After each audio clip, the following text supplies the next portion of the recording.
Alhamdulillahilladzi anzala ala abdihil kitaba wa lam yaj'al lahu iwaja qayyimal yunziru ba'syan syadidan min ladunhu wa yubashshiral mu'minina alladzina ya'maluna sholihati anna lahum ajran hasanah.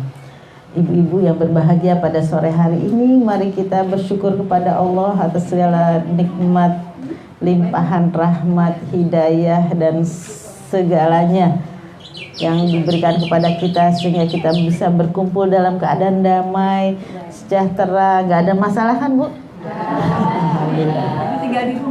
Ditinggal di rumah ya. Coba bayangkan saudara-saudara kita di India sana yang mau beribadah aja susah, masjidnya dibakar, kerudung yang pakai kerudung ini dikejar, dipukul-pukulin. Lah kita masjid gampang, mau pengajian difasilitasi, malah bukan dipukul, malah dikasih snack ya. Jadi inilah nikmat yang diberikan kepada kita yang harus pandai-pandai kita mensyukurinya. Dengan cara apa? Dipergunakan waktu ini sebagai ibadah. Dan juga kita memuji kepada Allah Subhanahu wa taala atas kebesarannya, atas kemahaannya, dan lemahlah kita semua sehingga kita selalu harus tunduk tawadu kepadanya. Semoga apa yang kita lakukan pada sore hari ini tercatat sebagai amal ibadah yang Allah ridho. Juga selawat kepada manusia yang mulia, manusia yang sempurna, manusia yang membawa risalah Allah dari langit, yaitu Nabi Muhammad SAW. Ibu-ibu, tema kajian kita ini adalah dakwah kepada keluarga. Semua kita pasti ingin berdakwah kepada keluarga atau ingin membawa keluarga kita menjadi keluarga yang bahagia di dunia, bahagia di akhirat, dan semua sama-sama masuk surga. Iya Bu, ya kita pengen keluarga kita semuanya masuk surga. Al-Quran sudah memerintahkan kita, bahkan wajib hukumnya. Kalau Al-Quran yang menyuruh, maka kita wajib melaksanakannya, yaitu apa? Ku anfusakum wa ahlikum naro. Jaga dirimu dan keluargamu dari api neraka. Dari ayat ini sudah menegaskan kita disuruh menjaga diri kita dan keluarga kita. Bukan disuruh menjaga Jokowi, bukan. Bukan disuruh menjaga siapa bintang film siapa Ashraf Sinkar, kan, tapi kita hanya disuruh menjaga diri kita dan keluarga kita. Ringan nggak kira-kira Bu itu Bu?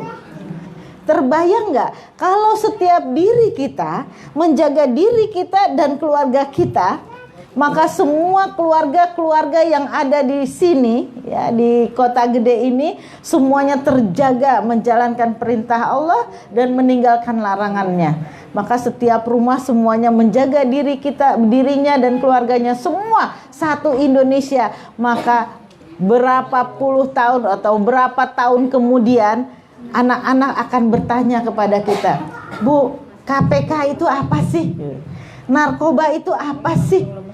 Semua nggak ada yang tahu. Karena apa? Kita sudah bentengi anak-anak dengan iman kepada Allah Subhanahu wa taala gitu. Nggak akan ada lagi yang namanya pelacur, nggak akan ada lagi namanya koruptor, karena kita ini ibu-ibu yang ada di sini telah menjaga dirinya dan keluarganya daripada api neraka. Itu Bu. Ya, jadi sepakat kita ya. Setelah dari sini yang kita jaga adalah diri kita dulu. Ya, kita sudah kalau seandainya berdoa itu Bu, kita doakan diri kita dulu. Ya, kita minta ampun sama Allah, minta dibimbing sama Allah, minta ditambahkan iman dan takwa, minta diberi selalu hidayah jalan yang lurus. Ketika kita sudah kuat iman kita, ketika kita sudah baik, maka barulah kita mudah menjaga keluarga kita. Kalau di pesawat, ya, ibu-ibu udah sering ya naik pesawat? Belum. Itu setiap saat diperagakan. Kalau terjadi darurat, maka tabung oksigen kita dulu yang pakai, baru anak kita pakaikan. Jangan anak kita dulu dipakaikan, baru kita, gitu. Intinya apa? Supaya kita bisa ketika kita selamat, kita bisa bernapas, kita mampu menolong anak kita. Tetapi ketika anak kita selamat, kitanya mati, lah anak kita nggak ngerti sama siapa dia akan berlindung nantinya, gitu. Jadi tadi kita dulu yang dijaga sesuai dengan perintah Al-Quran dari api neraka. Maka doa itu sebelum kita mulai doakan semuanya, maka kita dulu yang berdoa, ya Allah ampuni dosa-dosaku, kuras dulu, bersihkan hatiku, tunjukkan jalan yang lurus. Semuanya setelah kita merasa sudah tenang, sudah Allah melihat kita, sesudah Allah menolong kita, maka baru kemudian kita bisa doakan yang lain. Ya Allah juga anakku, suamiku, semua kita doakan. Nah itu ya. Nah ayat dari ku anfusakum wa ahlikum naro. Saya ingin mengupas sedikit dulu. Ibu-ibu tahu Luqman Al-Hakim, ya. Luqman Al-Hakim adalah seorang yang sangat-sangat soleh. Solehnya itu, saking solehnya dia itu, maka dialah satu-satunya manusia yang bukan nabi, yang bukan rasul, ya, yang bukan nabi, satu-satunya bukan juga orang tuanya orang anaknya atau orang tuanya nabi, gitu. Dia hanya manusia biasa yang namanya diabadikan di dalam Al-Quran. Surat apa? Surat Luqman. Ibu tahu siapa Luqman Al-Hakim itu? Dia itu seorang budak hitam. Enggak, budak loh Bu. Budak itu sangat tidak dihargai di Arab dulu. Bisa diperjualbelikan, bisa disewakan gitu. Tapi Luqman Al-Hakim adalah seorang budak hitam yang sangat Allah hargai, sehingga namanya dicantumkan di dalam Al-Quran surat Al-Luqman gitu. Kenapa? Apa yang dia lakukan sehingga sampai dia mendapatkan kehormatan demikian besar? Ada orang yang mengatakan, Luqman sini, mungkin juragannya, Luqman kamu kesini. Ya ada apa? Kenapa sih kamu kalau ngomong tuh bijaksana banget, nggak ada yang pernah sakit hati kalau kamu ngomong, dan kalau dia ngomong tuh semua ngerubung-rubung pengen ngedengerin gitu. Saking seneng orang mendengar kata-katanya tuh selalu bijaksana, santun, dan banyak sekali hikmah yang bisa didapatkan. Luqman sepele aja, karena aku mencintai Allah. Jadi apa? Hanya karena dia mencintai Allah, dia bisa mengatakan hal yang enak, didengar enak, semuanya mengandung hikmah. Nggak pernah ada yang sakit hati, nggak pernah ada yang benci, hanya karena dia mencintai Allah. Ternyata kalau kita mencintai Allah, Allah akan menuntun kata-kata kita, menuntun langkah-langkah kita, menuntun sebuah perbuatan kita. Semua perbuatan kita akan Allah tuntun. Syaratnya kita mencintai Allah. Kalau orang yang mencintai itu seperti apa sih Bu? Dulu kita mungkin pernah muda kali ya. Mencintai itu tuh kalau di lagu ya, di dalam lagu, mau makan ingat kamu gitu kan, mau tidur ingat kamu. Kalau dapat surat bacanya nggak sekali, berulang-ulang kali, katanya loh Bu ini. Katanya, saya udah lupa soalnya. Nah itu. Nah ini juga ketika kita mencintai Allah, kemanapun kita mengarah, ada Allah di situ. Mau makan kita baca bismillah, kita bersyukur, Masya Allah, takjub kita. Ya Allah, aku belum pernah menanam padi, tapi sekarang aku bisa makan nasi yang dari padi. Luar biasa nggak? Takjub nggak? Begitu kencangnya rezeki mengejar kita, sampai kita belum pernah menanam padi, tapi kita bisa makan nasi gitu. Itu kalau bukan Allah yang memperjalankan, nggak mungkin gitu. Nggak mungkin saya nggak masak roti, kita bisa makan roti gitu. Nah itulah yang namanya rezeki mengejar kita. Itulah kekuasaan Allah gitu. Nah itulah, kalau kita mencintai Allah, maka tadi Allah akan menjadi perkataan kita, menjadi perbuatan kita, menjadi semua langkah-langkah kita, sehingga tadi semua orang seneng lihatnya. Semua orang pengen dengar apa yang diomongkan, memberi kesejukan hati. Apa yang diomongkan pasti memberikan hikmah. Itulah Luqman Al-Hakim. Kenapa saya bahas Luqman di sini? Karena kita harus belajar dari Luqman, bagaimana dia cara berdakwah terhadap keluarganya. Nah, ini mungkin berseri. Yang pertama, bagaimana cara dia mendidik anak-anaknya. Luqman itu tadi ya, kalau yang diomongin tuh enak semua. Maka Luqman seorang budak hitam bisa menasihati anaknya dan anaknya semuanya baik. Yang pertama, nasihat Luqman ini kita tiru terhadap anak-anak kita nanti. Ya, kalau kita pulang, yang paling pokok dalam menjaga diri kita dan keluarga kita adalah nasihat Luqman yang pertama. Apa kata Luqman terhadap anaknya? Manggil anaknya juga bukan "He, Calvin," ini Calvin ya. "He, Bejo," gitu. Enggak. Enak banget. "Ya Bunaya, wahai anakku."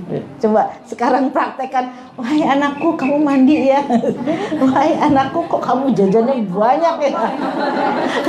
"Wahai anakku." Ini di bahasa Arab juga disebut bahasa yang sangat santun, penuh kasih sayang. Kalau saya paling banter, nak sini nak, kamu mandi ya nak, paling gitu. Ini "Wahai anakku, ya Bunaya, ya la tusyrik billah, inna syirka la zulmun azim." Wahai anakku, jangan kamu mensekutukan Allah. Sesungguhnya mensekutukan Allah adalah kekejian yang luar biasa. Nah, ini hal yang pertama kalau kita mau masuk surga sekeluarga, mau menjaga diri kita dan keluarga kita dari api neraka adalah menjaga keluarga kita daripada mensekutukan Allah. Tauhid yang pertama harus kita ajarkan sejak anak kita baru lahir, kalau itu ya udah kita ajarkan gimana dia mau minum susu, kita berdoa, ajak berdoa, mau pakaian, mau segala macam tauhid. Di mana-mana dia kejar dengan ada Allah, nak, terima kasih nak sama Allah. Kebiasakan kalau anak minta sesuatu, nak minta sama Allah. Kalau Allah berkehendak, kalau aja nanti kamu dapat gitu. Walaupun nanti kita yang ngasih, tapi kenalkan anak sama Allah gitu. Kenalkan bahwa dia selalu dilihat oleh Allah dimanapun dia berada.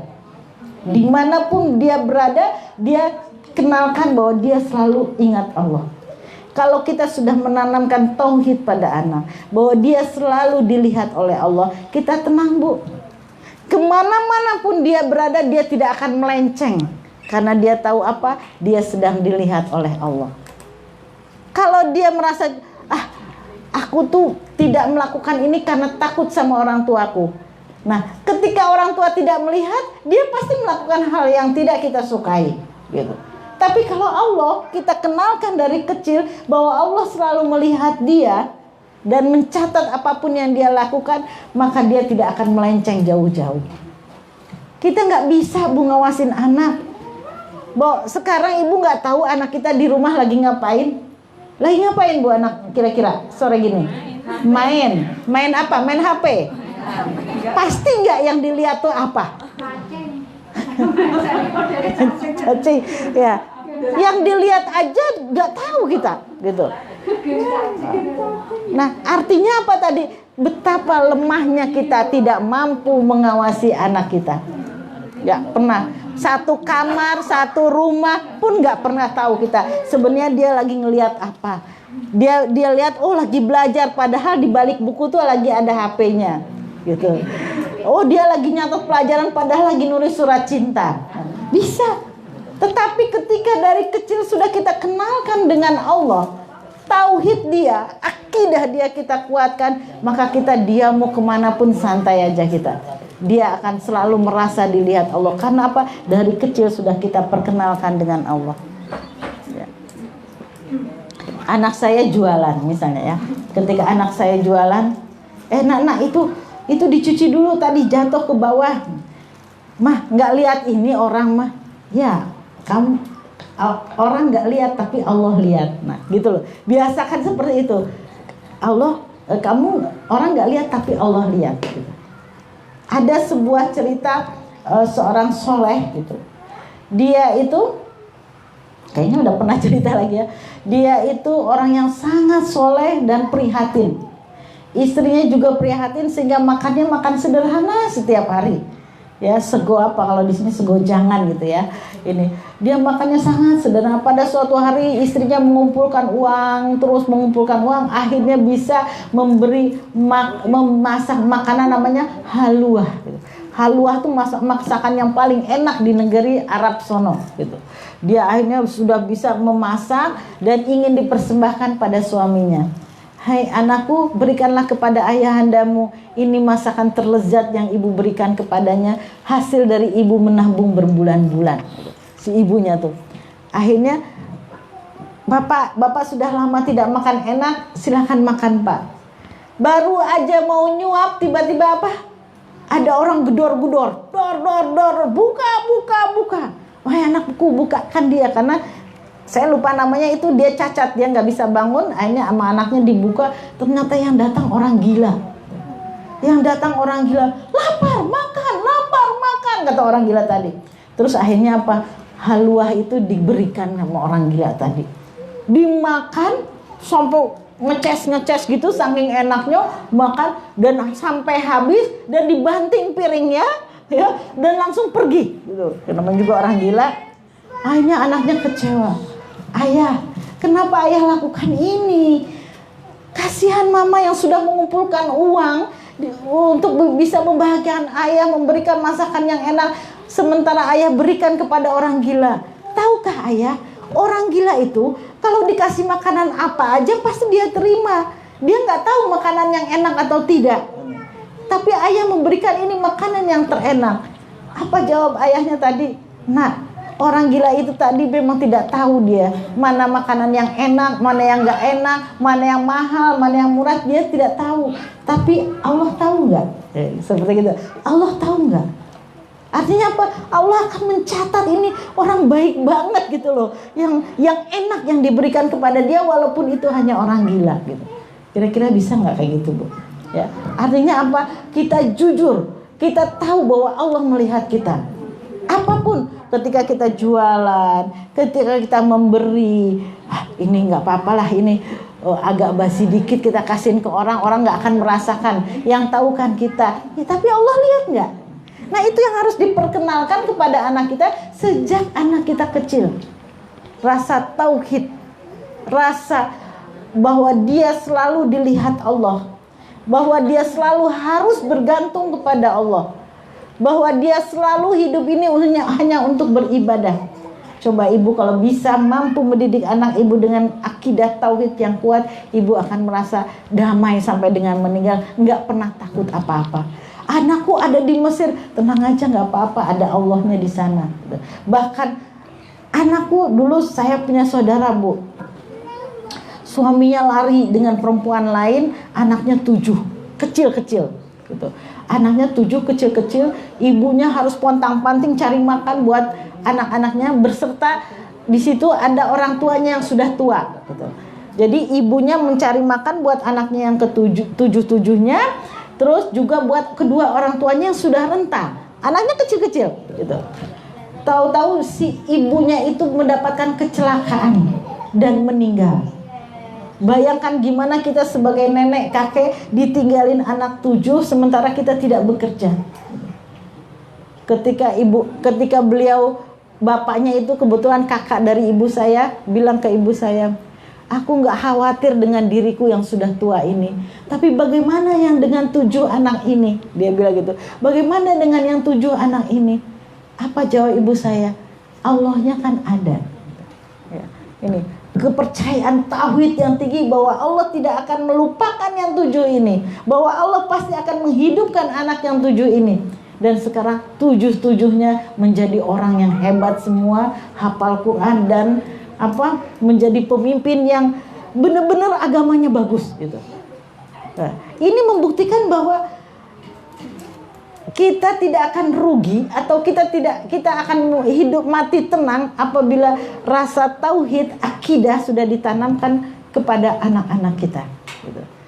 Nah, sebelumnya kita dulu kuatkan akidah kita, kuatkan tauhid kita. Nggak ada sedih-sedih lagi bahwa semua hidup kita sudah ada yang ngatur, bahwa hanya kepada Allah kita minta, bahwa kepada Allah kita bersandar, bahwa apa yang kita lakukan semuanya buat Allah, bahwa Allah selalu melihat kita. Sebelumnya kita dulu yang kita kuatkan. Kalau kita sudah mampu menguatkan diri kita dengan akidah yang benar, nggak banyak gerusulo, nggak banyak mengeluh, menikmati apa yang Allah berikan, baik itu ujian susah atau ujian senang, baru kita mampu mendidik anak cucu kita dengan tauhid yang benar. Inilah yang dilakukan Luqman. Luqman itu selalu berperih-perih badan, dia selalu berpuasa, dia selalu apa yang dia miliki dia bagikan, dan akhirnya apa? Dia mampu mengucapkan kata-kata yang benar yang membuat orang itu penuh hikmah, bahkan Allah naikkan derajatnya menjadi satu-satunya orang biasa yang tertulis di dalam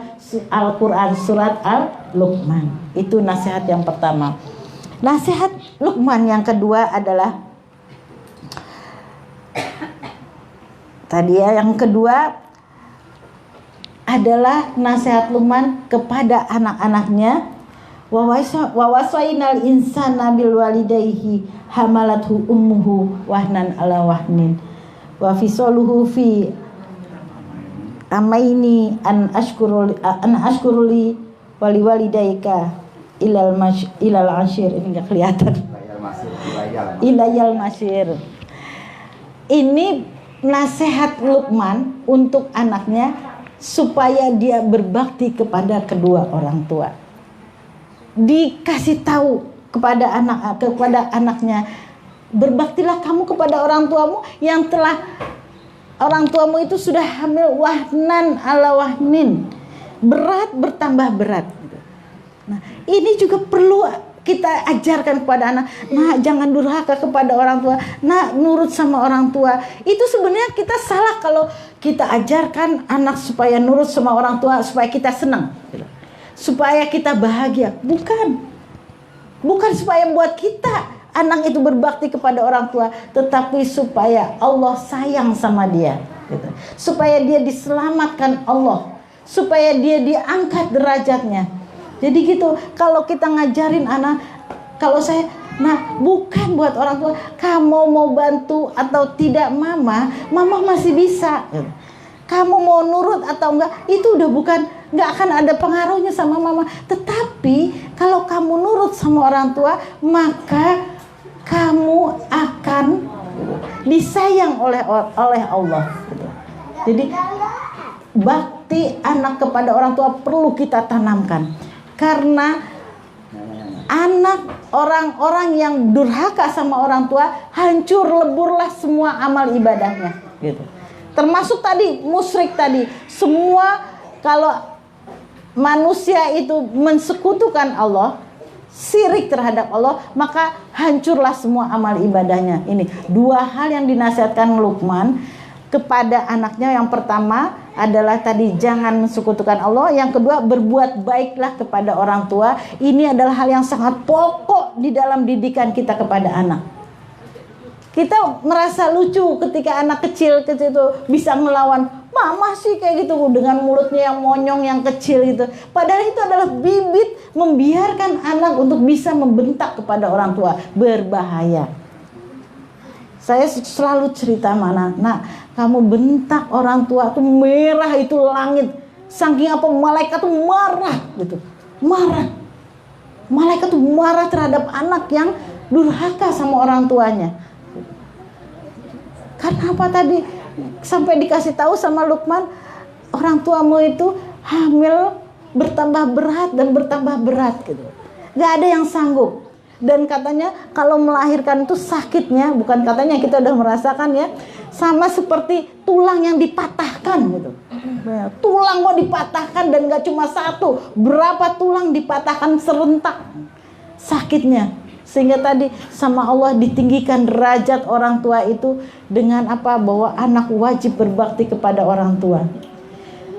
Seberapa tinggi derajat orang tua itu, di bawah dari pengabdian kita sama Allah, di bawahnya adalah berbakti kepada orang tua. Tadi la tusyrik billah, jangan kamu mensekutukan Allah, ya, adalah ibadah atau apa pengabdian kita kepada Allah, dan yang kedua bukannya jihad fisabilillah, bukan sedekah, bukan, tetapi apa? Birrul walidain. Sampai ada orang-orang tergopoh-gopoh, "Ya Rasul, amalan apa sih yang paling baik?"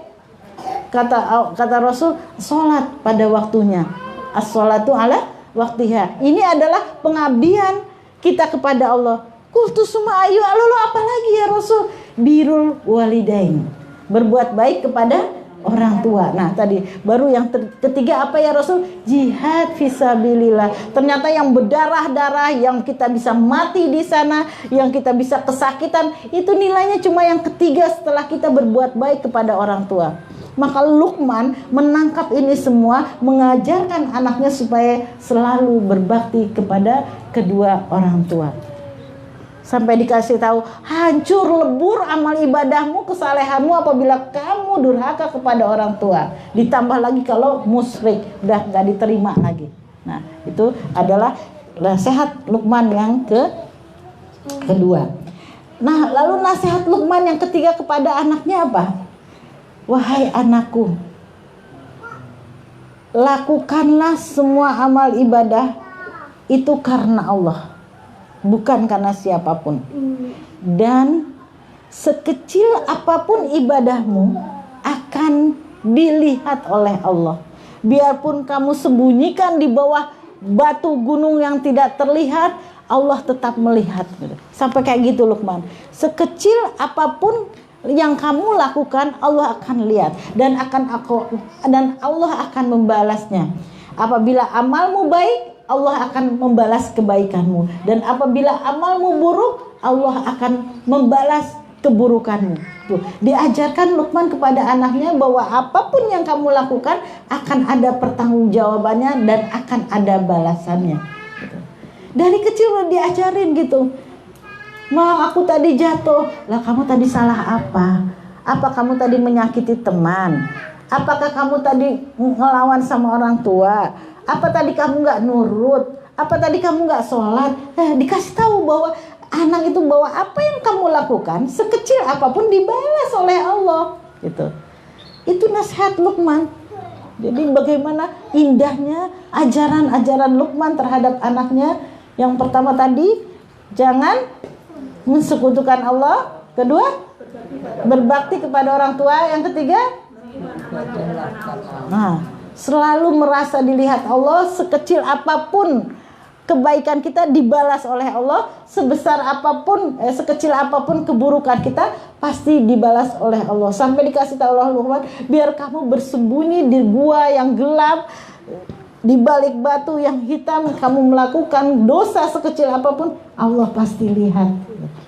Nah, ini ajaran kita kepada anak-anak kita dan juga kepada kita sendiri.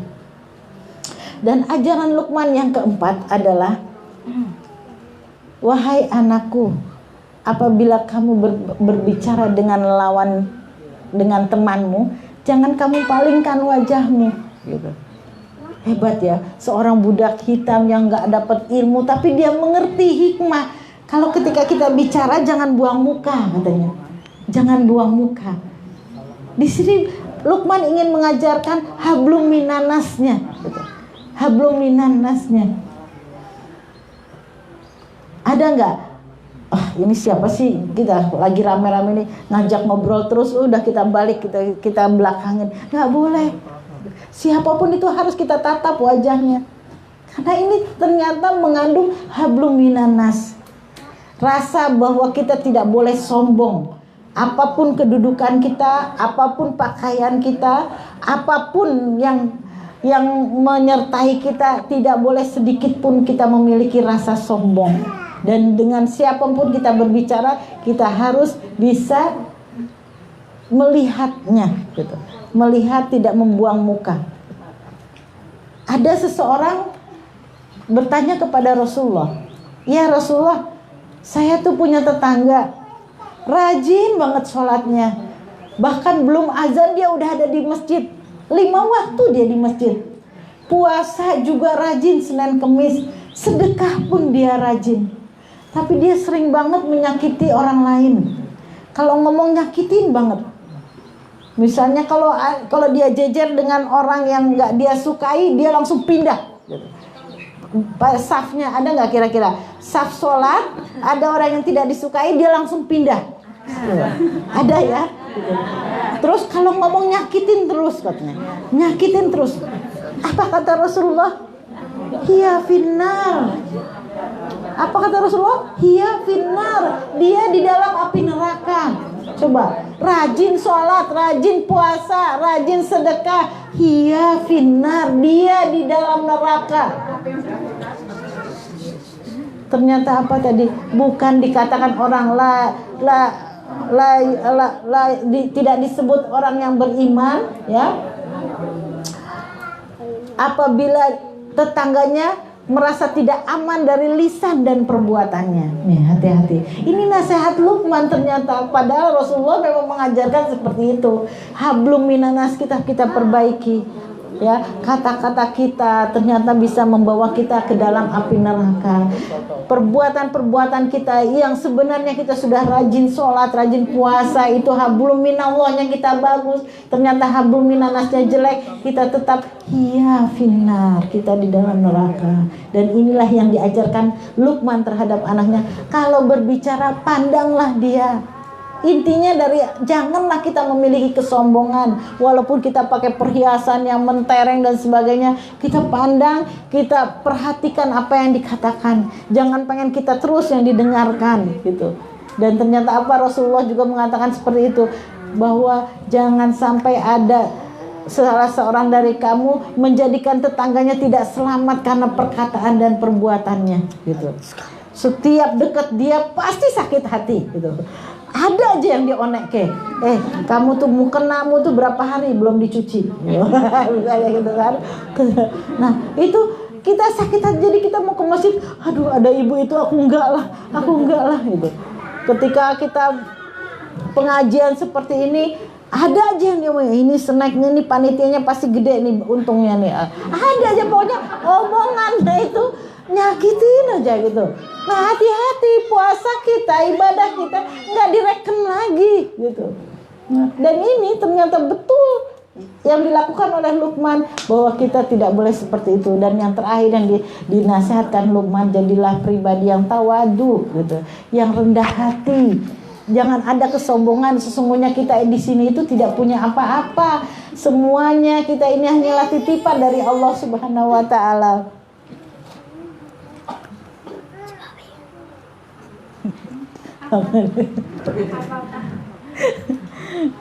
Kesempatan dia. Ini penyakit sama ya. Jadi ibu-ibu kalau pengen anak-anaknya tidak main HP, pusing nggak lihat ibu-ibu lihat anak-anak main HP? Nah, disuruh berhenti susah nggak? Kalau ibu nyuruh anak main HP berhenti, suruh berhenti main HP, ibu zolim. Kenapa zolim? Lagi asik ya bu gitu. Itu udah susah, itu udah penyakit yang terjadi untuk semua anak kebanyakan gitu. Maka supaya ibu tidak zolim tapi tidak ingin anaknya main HP, masukkan anak-anak ibu sekolahnya di pondok pesantren. Ya kan, Calvin besok masuk pesantren kan? Masukin ke pondok pesantren. Hanya pesantren yang sanggup membuat anak kita tidak main HP, karena di sana dilarang main HP. Coba lagi main, berhenti itu bisa berantem nanti ibu gitu sama anak. Mau setiap hari mau kita pukulin terus kan enggak. Nah itu makanya. Terus tadi yang terakhir nasihat Luqman kepada anaknya, wahai anakku jadilah kamu pribadi yang tawadu gitu. Benar-benar yang sama dengan yang dikatakan Rasulullah, tidak akan masuk surga seseorang yang memiliki kesombongan walaupun kabair sebesar biji zarah gitu. Gak akan masuk surga. Dan inilah yang dinasihatkan Luqman, jadilah pribadi yang tawadu. Gak ada kesombongan. Apa sih yang mau disombongkan? Oh saya punya sawah, ladang dan sebagainya, emang bisa kita bawa mati gitu? Enggak gitu. Saya punya uang banyak, emang pernah lihat? Saya punya uang 100 miliar, emang pernah lihat? Paling angkanya aja kan. Dan apa kita pegang-pegang juga enggak kan? Gitu. Jadi sebenarnya kita sama aja dengan yang lain. Kita makan sehari 3 kali, yang kita pakai ya cuma 1, kita kendaraan juga paling cuma 1, nggak ada yang kita sombongkan gitu. Dan sekarang atau nanti kalau Allah akan mengambil, maka bisa hilang dengan sekejap. Gitu. Nah itu tadi, nggak ada yang disombongkan. Seperti sekarang jamaah umroh udah sampai di bandara nggak jadi berangkat. Artinya itu untuk mengajari kepada kita bahwa tidak ada kekuasaan kecuali kekuasaannya Allah. Kita bilang aku mau umroh, besok pasti udah bayar, udah nih visanya ini udah pasti berangkat. Ternyata nggak bisa kita bilang pasti ya. Semua ada dalam kehendaknya Allah. Nah sementara ini yang harus kita pelajari, bagaimana kita mendidik anak dalam rangka ku anfusakum wa ahlikum naro. Karena sesungguhnya nanti di akhirat, ibu-ibu, di akhirat itu ketika kita sudah lepas dari siksaan kubur, oh ini anak baik, orang baik nih, ternyata kita selamat dari siksaan kubur. Terus kemudian bertingkat lagi siksaan yaumil kiamah gitu ya. Ketika bumi digoncangkan dan gunung dicabut, pokoknya semuanya mengerikan sekali, yang disebutkan dalam surat Abasa. Itu surat apa, Mas? Surat Abasa. Itu kan yauma yafiru min ahi wa ummihi wa abi. Yauma yafirul mar'u min ahi wa ummihi wa abi wa sohibatihi wa bani. Ya, ketika semua orang lari meninggalkan istri, saudaranya, istrinya, anak-anak, dan semua hanya mengurusi dirinya sendiri. Nah itu pada saat itu kita bisa bebas ya, terlepas daripada kiamat tadi, kengerian dari kiamat tadi. Maka kemudian kita diberi buku wawudi alkitabah, buku Al-Qur'an, buku kitab tulisan kita, amalan-amalan kita. Dan saat itu juga kita mungkin sudah terbebas ya, terbebas daripada ternyata amalan kita banyak gitu kan. Terus kita bisa melewati Shiratal Mustaqim dengan baik. Dan saat itulah yang tadinya kita sudah nggak mikir anak, nggak mikir suami, nggak mikir semua, baru kita akan terkenang. Ya Allah, anakku di mana, suamiku di mana. Nah, ketika kita sudah bisa masuk ke dalam surga, kita akan sangat merindukan keluarga kita. Dan betapa sedihnya kita apabila ternyata tidak kita temukan keluarga kita saat itu, ternyata yang lain ada di dalam neraka. Nah, disitulah disebutkan bahwa kita harus pengen masuk surga itu sekeluarga gitu. Di dalam surat At-Tur disebutkan bahwa bisa kita masuk surga sekeluarga, walazina amanu wa taba'athum biiman, yaitu orang-orang yang beriman dan anak cucunya mengikuti keimanannya, baru sama Allah dikumpulkan di dalam surga. Jadi hanya orang-orang yang beriman dan anak cucunya juga beriman, itulah yang berkumpul di surga. Dan disebutkan di bawahnya faqbala ba'dhum ala ba'din yatasaalun, dan ketika mereka di dalam surga itu pada ngumpul gini, pada nanya gitu, kamu kok bisa masuk surga, kok sekeluarga? Dan apa jawaban mereka? Sesungguhnya kami ketika di dunia selalu saling mengingatkan tentang azab api neraka. Ku anfusakum wa ahlikum naro. Jadi tidak seseorang yang ingin masuk surga sekeluarga harus menjaga dirinya dan keluarganya dari siksa api neraka. Caranya seperti apa? Hablum minallah, hablum minannas. Kepada Allah kita baik, kepada manusia juga kita baik. Demikian ibu-ibu, nggak panjang-panjang, mudah-mudahan ada manfaatnya. Silahkan kalau mau diteruskan. Mau jawab ya? Ya.